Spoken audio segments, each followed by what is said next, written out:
Okay, General Washington's retreat across New Jersey.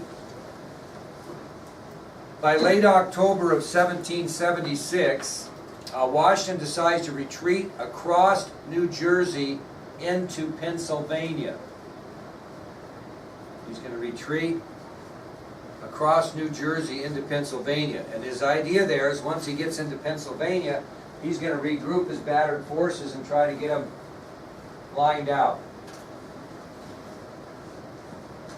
So in late October 1776, Washington decides to retreat across New Jersey into Pennsylvania to regroup his battered forces. Now, once he gets in Pennsylvania, the Delaware River is going to be the only thing that separates him from the British. So once he gets into Pennsylvania, the Delaware River would separate his troops from the British.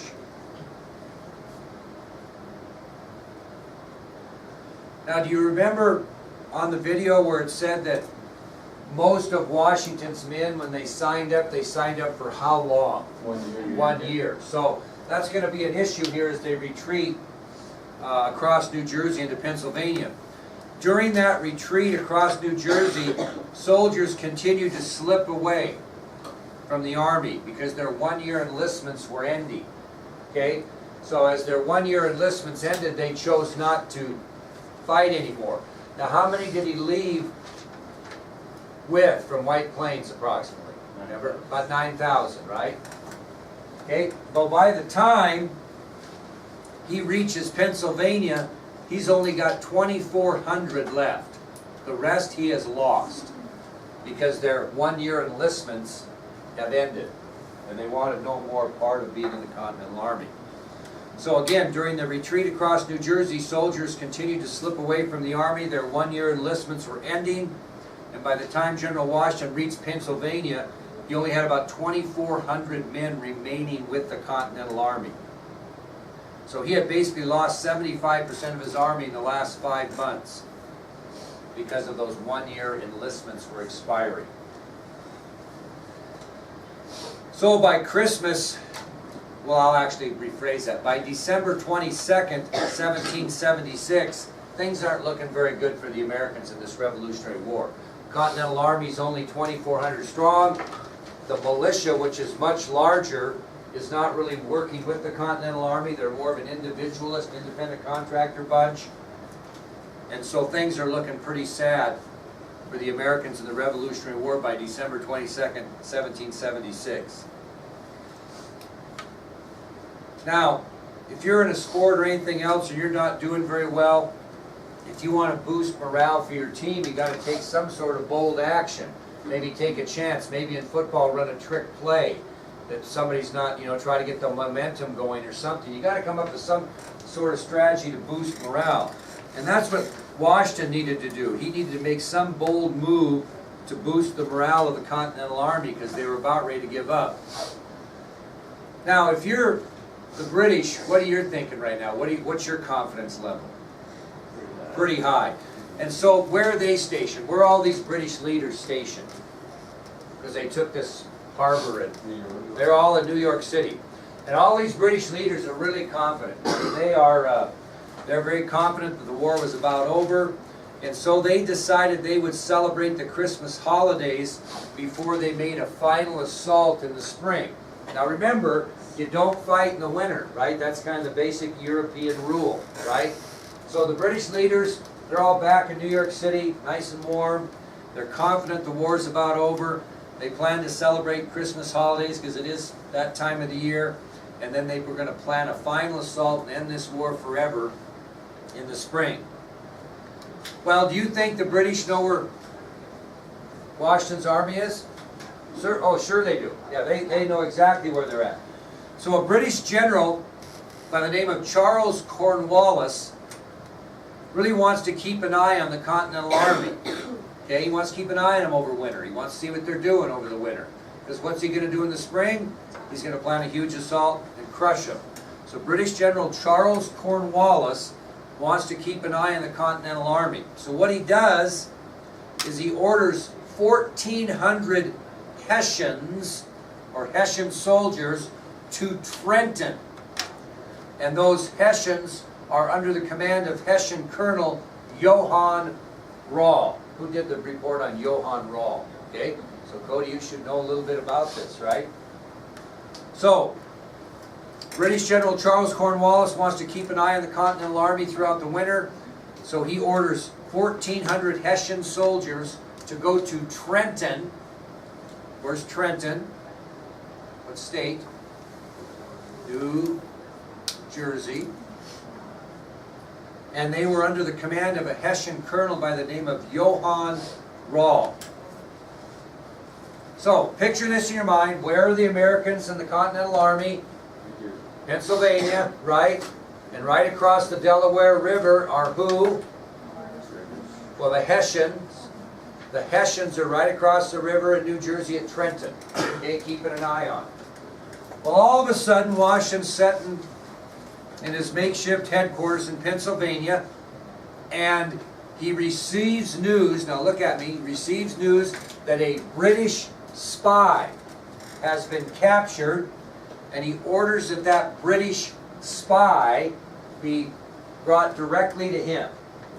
So as he's sitting in his headquarters in Pennsylvania, Washington gets news that a, quote, British spy has been captured, and orders that British spy to be brought directly to him.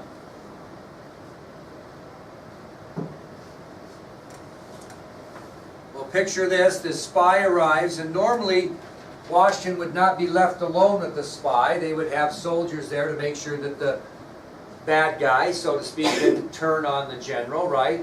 But surprising enough, when this British spy arrives to Washington's headquarters, he orders the soldiers to leave him alone with that spy, which was kind of unusual, okay? So once the spy arrives, Washington orders his soldiers to leave the spy alone with him, because he tells his soldiers he's going to interrogate them himself, okay? Well, instead of interrogating this British spy, Washington shakes his hand instead. Why is that, Cody? Why did he shake his hand? You did the report. You haven't got to that? Hey, who did the report on Honeyman? John Honeyman. Who did that report? Nobody in here got John Honeyman? Must have been Austin. Well, we'll move on then, okay? Well, this spy is a fellow by the name of John Honeyman. And he was born in Ireland, and at the age of 29, he enlisted in the British Army. So this, quote, British spy that shakes Washington's hand, his name is John Honeyman.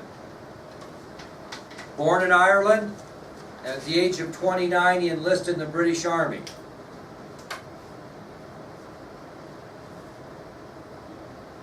Well, remember the French and Indian War where the British fought the French and Indians? He served in that war, did very, very well, fought on the side of the British, received an honorable discharge after the war was over, so he's a British war veteran.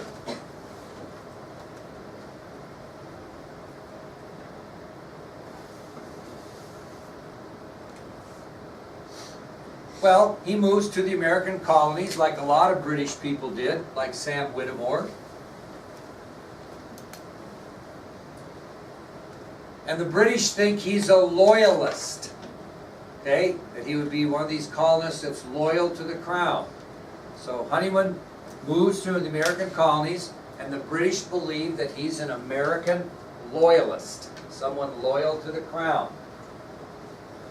So does he have the trust of the British soldiers that are stationed in America? Yes. Does he move freely among those British soldiers and listen to information? Yes. Well, the truth is, Honeyman is an American spy who allowed himself to be captured by these American soldiers so he could give information to Washington. So he's not really a British spy. He's posing, so to speak, as a British spy. He's posing as an American loyalist, but really he's not. He's kind of like Samuel Whitmore. He doesn't like the way the colonies are being treated, okay? So he's decided to support the Americans in this revolution. So he appears to be a British spy. He's captured by these American soldiers who think he's a British spy, and he's brought right to Washington, and Washington dismisses the other soldiers because he doesn't want to know this guy's cover, and he begins to talk to him. Okay? Well, what Honeyman's going to do is he's going to give Washington valuable information. Because Washington has to do this, kiddos. He's got to go big or he's got to go home. He's got to do something here. He's got to make an impact to rally the troops, because he's in the worst shape ever. So he's going to have to do something. He's going to have to go big or go home. Either go do something to get the momentum on his side, or pack this thing in and be under British rule. Got to go big or go home. Now, here's the information he gets from Honeyman. You don't really have to write this down, but this is what Honeyman says to Washington. He says, "The Hessians are off their guards, half of them asleep or drunk, dreaming for Christmas." They have no thought process that the Americans are going to do anything but stay put until spring. Okay? So Honeyman's been over there, and he says the Hessians are off their guards, half of them asleep or drunk, dreaming for Christmas. Now, Trenton, New Jersey, where these 1,400 Hessians are stationed, is 10 miles away from Washington's camp across the Delaware River. Okay? So he's in Pennsylvania, they're in New Jersey. From camp to camp is just 10 miles, and what separates the camp is the Delaware River. And Honeyman tells Washington that if the Continental Army can pull off a victory at Trenton, he thinks they can do it, but they got to break a cardinal rule of warfare. What do they got to do to win? Fight in the winter. You're not supposed to do that. Okay? And Washington's an honorable man, right? But Honeyman says to him, he says, "Hey, I believe you can pull off this victory. You can go big here, but you're going to have to break the cardinal rule of warfare, and you're going to have to fight in the winter. Get these guys by surprise." So Honeyman believes that the Continental Army can pull off a victory at Trenton, but Washington must be willing to break the cardinal rule of warfare and fight in the winter. But Washington agrees, and he plans a surprise attack on Christmas Day. Could you have a better day to plan an attack? First of all, you're not supposed to fight in the winter, and second of all, it's Christmas Day. Even when we fought wars like in Vietnam, you had rules about fighting on holidays. Okay, so I mean that's been a long-standing tradition. Well, what he does is, Honeyman's he's a sly son of a gun. On Christmas Eve, on the 24th, he works his way back to Trenton to report on the Americans to General Johann Rall. Rall thinks he's a British spy. So he's playing two ends against the middle. So he leaves Washington and he goes to Trenton and he meets with Johann Rall and he tells him, "Hey, I've been spying on the Americans." Okay?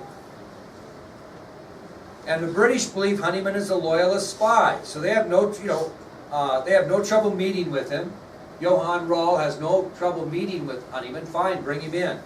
And Honeyman tells Rall that he's been to the American camp, that the colonial army is in disarray, they don't have any supplies, and he also says these guys are on the edge of mutiny. So he tells Johann Rall they have no supplies, they're totally disorganized, and the men are about to uprise against Washington. That's what he tells Rall, which is absolutely false. But that's what he tells him. So Rall is delighted at the news that he's getting from Honeyman, and he's even going to lower his guard, so to speak, even more. Okay, he's not going to be worried about these Americans in any way, shape, or form. First, it's winter. Second, it's going to be Christmas. Third, according to Honeyman, they're in total disarray. They have no supplies. They're about to mutiny against Washington. So he drops his guard even farther. Well, that's going to take us to our next subtopic then, which is American victories at Trenton, Princeton, and New Brunswick. We are going to go on the offensive, and we are going to start kicking butt and taking names and getting back in this war. So American victories at Trenton, Princeton, and New Brunswick.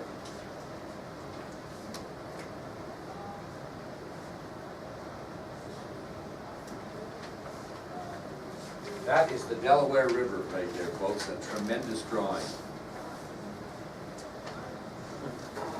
Okay, now, let's picture this a little bit.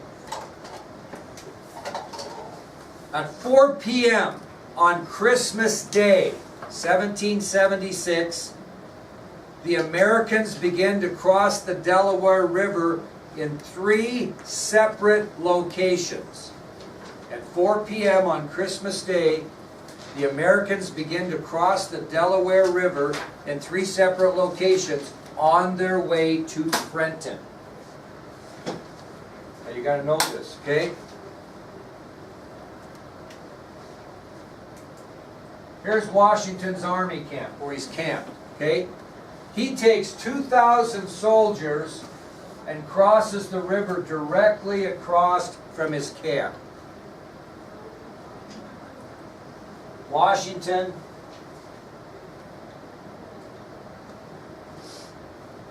takes 2,000 soldiers and crosses the Delaware River right across from where the camp was.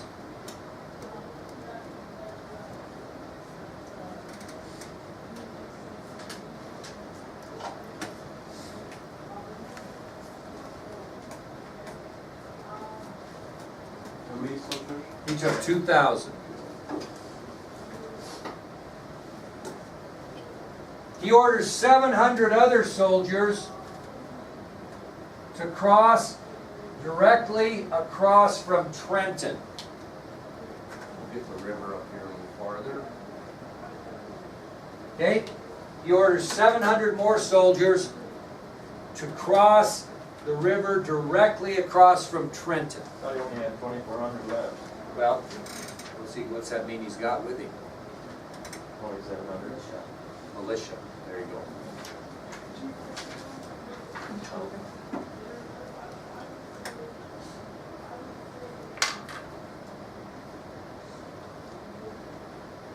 Actually, I said 24. Okay, so these here, he's got 2 more that have come into the play by that time. Then, here's the third problem. He's got 1,500, 1,500 Pennsylvania militiamen that he has ordered to cross downstream from camp. So he's got a 3-pronged attack here. He's going to take 2,000 soldiers directly across from camp.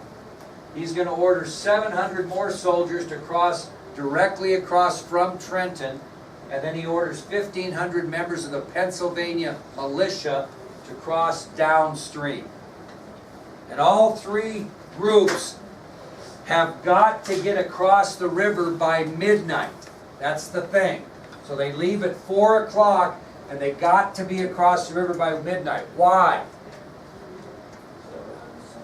Okay, it's dark, but they're going to have to march from the other side of the Delaware to where? Trenton, and they want to do that not seen. So if it gets too late, if they get there past midnight, it's going to get light, and by the time they get there, they're going to see him coming. They want to get to Trenton when? At light, right at light, okay? So he emphasizes these 3 prongs that you've got to get the other side of the river by midnight. This would give time for the American troops to march from the banks of the Delaware to Trenton, arriving just before dawn. If they're late, they eliminate the element of surprise, something Washington thought would be crucial to victory. Okay? Well, unfortunately, by the time Washington and his 2,000 men get across the Delaware, it's 4 in the morning. They're 4 hours behind. Okay? So they're 4 hours behind. Now, what is this a picture of? You probably learned that in elementary. George Washington, you ever crossing the Delaware River? That's what that is, and that's what we're doing right now. This is an ice-choked river. It took them way longer to get across the river than they thought it would, and that's why they are 4 hours behind. Now, that's not even the worst news. The other 2 prongs never make it across the river at all. So he is sitting there alone with 2,000 troops.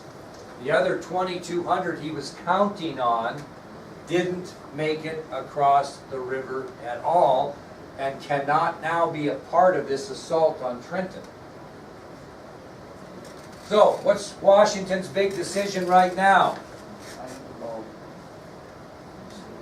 He's got to go big or go home. So he either has to call off the attack and go back across the Delaware to end a possible defeat, or he needs to press on to try to win a military victory against those Hessians with what he's got. So he's got to make a decision. I got to go big or I got to go home. He's either going to cross back across the Delaware and wait for another day, or he's going to press on and try to win a military victory with what he has. So what's he decide to do? Go big or go home, Elizabeth? He decides to go big. He decides to go big. Well, not only does he not have the other two prongs, trouble starts immediately because a loyalist spy witnessed the crossing by the Americans and he's racing back to Trenton with the news. So these guys like nothing has gone right. Okay?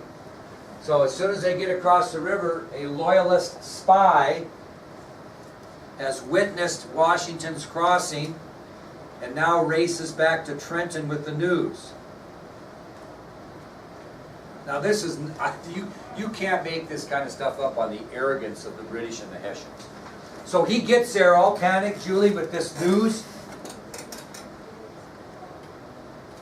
And the Hessian sentry that's on the post at Trenton says, well, write it down, and I'll give it to Johann Rall. So frustrated, this sentry